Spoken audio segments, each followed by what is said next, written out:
All right, I'm here with the Mutt and Jeff of the San Diego Comic Con, John Romita Jr. and Mark Millar. Now, guys, it's got to be exciting to be back here, obviously, for this, and you know, being such a big.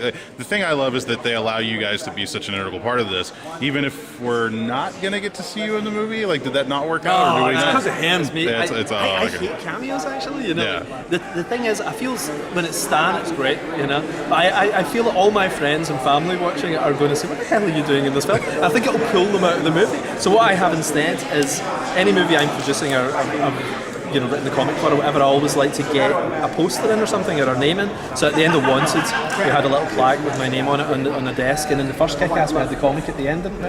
And this one is filled with Miller World books. We've done the most amazing subliminal advertising. Like every single one of the books is up as a poster in the background of almost every scene in the movie, you know? Right. So you told me you had a meeting. Yeah. You lying sack of shit. No, I made He got that a chance to up. be in the movie and he ruined it. My bucket list is to get a part in a movie. Actually, I'm getting into a movie. I'm getting into a Cheech and Chong movie. That's a porno. You're getting into a Cheech and Chong movie? This is bigger news than anything that's happened at Comic Con. What do you think? I'm just joking. Well, now, John, in the first movie, we got to see some of your artwork hanging on the walls. Are we going to get to see your artwork in this movie as well in Yes, some matter of capacity? fact, it was in the trailer. The 3 minutes when a motherfucker is explaining to his thugs, the new guys coming in, he has to give them comic book names. He envisions them as a comic book image.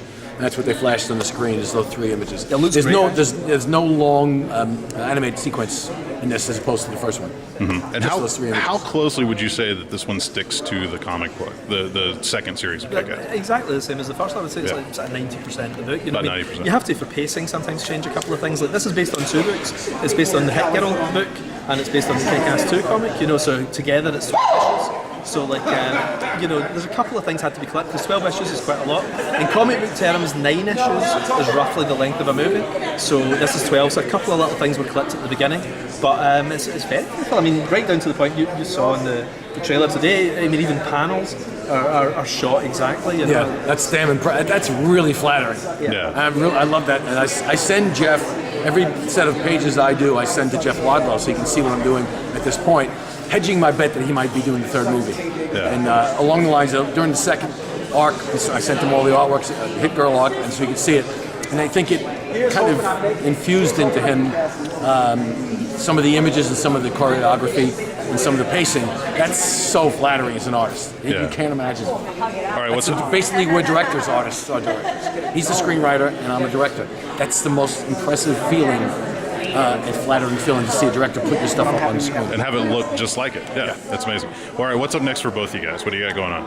Well, my plan is I left Marvel a couple of years back to focus on all this stuff, you know, so like I wanted to create 20 franchises and I'm on franchise 8 at the moment, you know, I'm sort of working my way through them over the next 10 years.